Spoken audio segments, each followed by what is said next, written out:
So Anby is a fast-hitting electric type character that specializes in dishing out a solid amount of stun. She's incredibly easy to pick up and play, and you can really tell that this is by design, as she's one of the first characters that you have access to when you first boot up the game.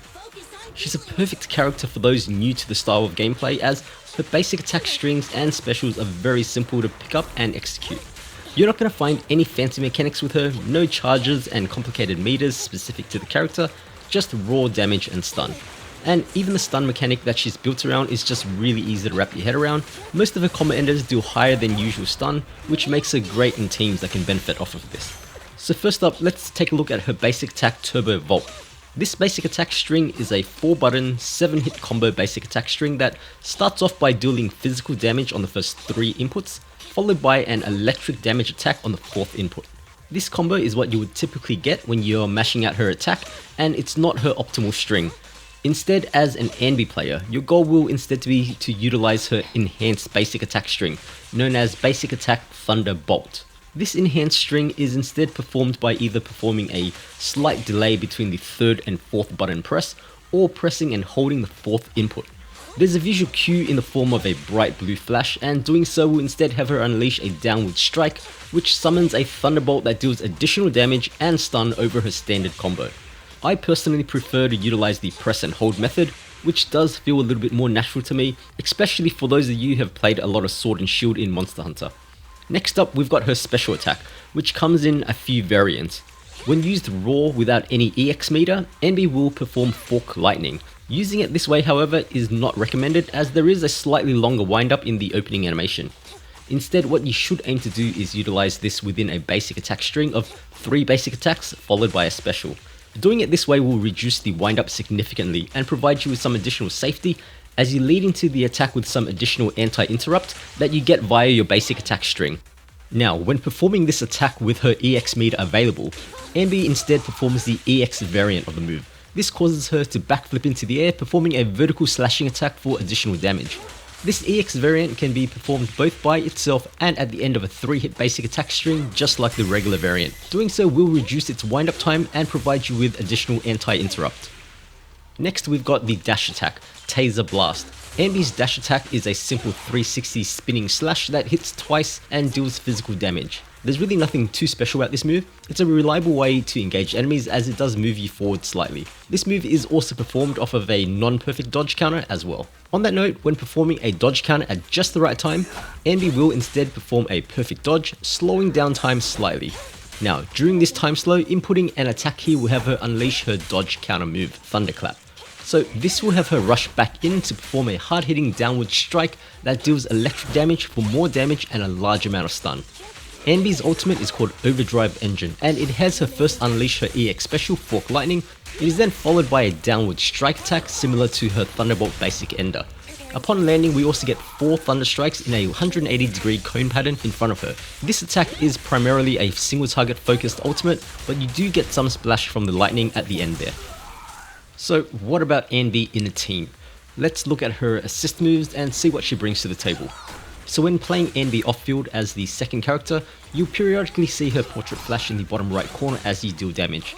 So pressing the swap in button when you see this will cause Anby to swap in with a reactive assist called Thunderfall.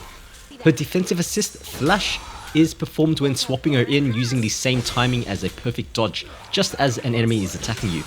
When swapping in Anby in this manner, she'll swap in and parry the enemy with her sword. This move deals no damage, but instead dishes out a huge amount of stun. So this move does, however, open up the door to her assist follow-up attack, Lightning Whirl. Pressing attack after performing a defensive assist will cause Anby to dish out a forward spinning attack into a downwards thunderbolt. This attack deals electric damage and adds stun on top of the previous parry, so this is going to be amazing for stunning aggressive enemies. Now, while we're on the topic of stuns, when you feel an enemy's stun meter, 2 things occur. First is that it brings up the switch attack meter, in which you can press one of 2 buttons to bring in another character to perform a chain attack. Anby's chain attack has her swap in, dealing a large amount of electric damage. And 2, it places them into a stunned state, which causes them to take bonus damage from all attacks for a period of time. Okay, so now let's look at Anby's core skills. So Anby has a core passive called Fluctuating Voltage, and this is why it's so important to do her enhanced basic attack string over her regular one.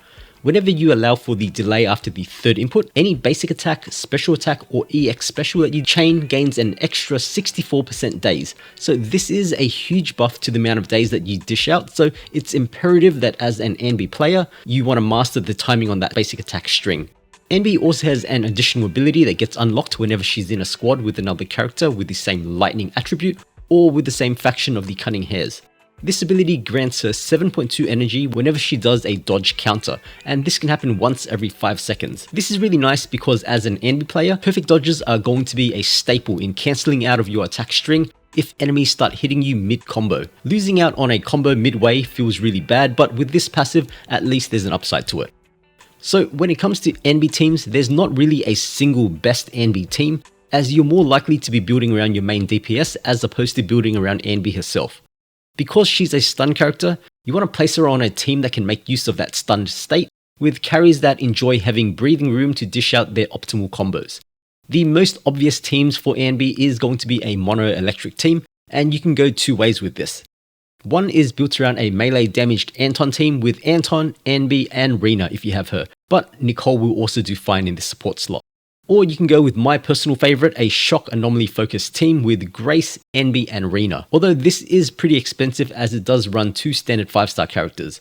When running this team, Anby is going to be focusing on impact and anomaly stats instead of her usual impact and crit stats. For non-electric teams, Anby can fit in well with Nico Mara in a team with Nico, Anby, and either Nicole or Lucy as a support, or if you don't have Nico Mara, Billy can also fill in this role. Okay, so that's quite a few teams, so rather than looking at the specifics of every team combo, let's instead focus on how we play Anby in her role of a stunner within these teams. So when I play Anby, I'm just hyper focused on landing my bread and butter combo to maximize the amount of stun that I'm dishing out, while also watching out for enemy attacks that I need to dodge counter. Anby is best played hyper aggressively. You want to be as annoying as possible, constantly sticking to the enemy's feet, chipping away at their stun meter with your enhanced combos and EX skills.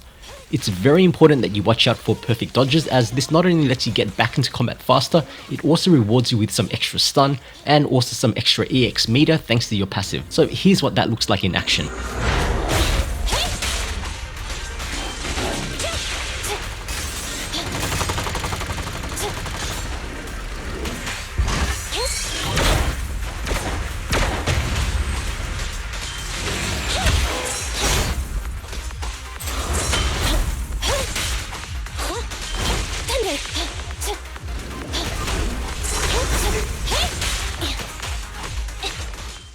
And so there we go. Once we land the stun, our job with Anby is done. You usually want Anby in the second slot, with your third slot reserved for your support character, who will then come in to buff and bring your main DPS back on field in order to make use of that stun. In this example, I showed Anby doing far more work than she would normally be doing, as in a proper team fight, your main DPS will likely contribute a significant amount of days to the enemy themselves, leaving Anby with a much simpler job of swapping in and finishing off the stun with a short combo. So you'll see on screen right now a proper team fight with my Nico Mara team. So notice how Nico Mara contributes almost half a stun meter from her combo before I even swap Anby in.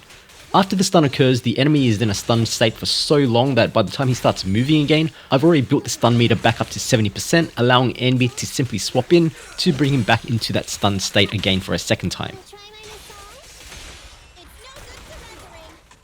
Now let's talk about how Anby scales with Mindscapes.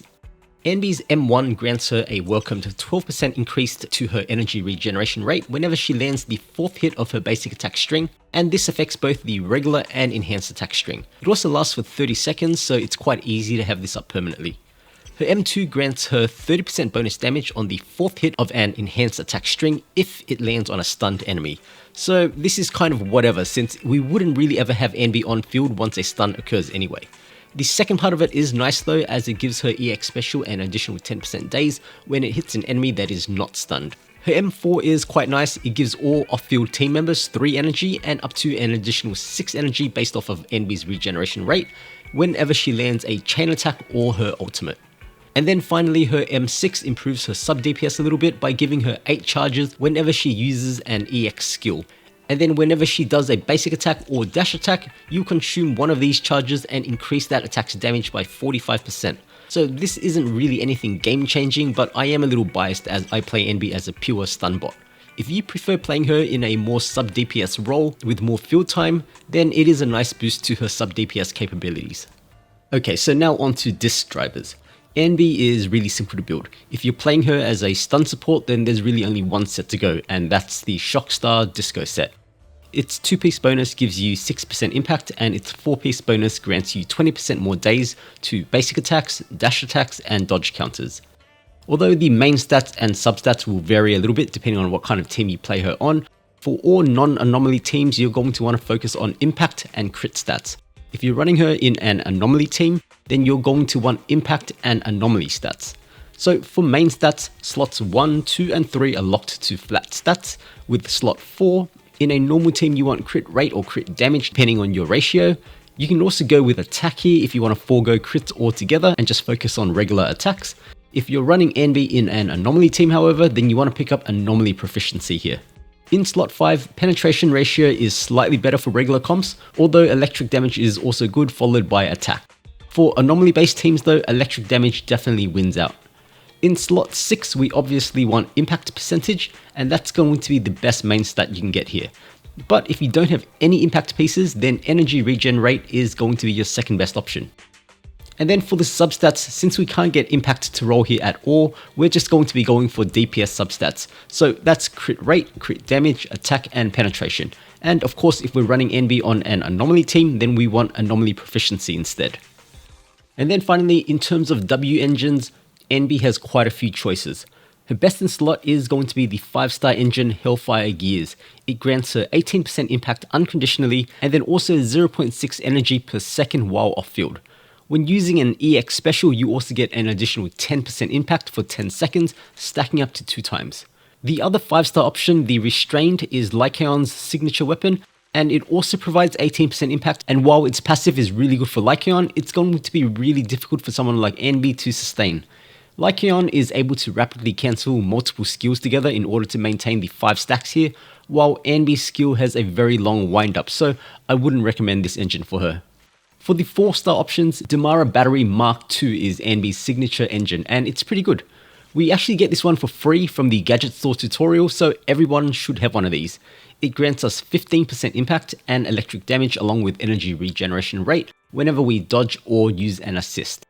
That said, the store-bought engine, Precious Fossilized Core, is much better suited to the Stunbot gameplay, as it's much more focused on impact, with a base 15% impact and up to a whopping 32% additional impact if you manage to get it to S5 and keep your health above 75%. And so that's it for Anby. She's a really flexible character that can slot into so many teams. I think her flexibility as a character will only continue to grow as our roster continues to expand in the future. We currently don't have any 5-star electric DPS characters in the game, so I can only see her value improving over time once we do end up getting one. I hope you guys found this guide useful. If you've got any questions, feel free to leave it down in the comments or visit me on the StarDB Discord.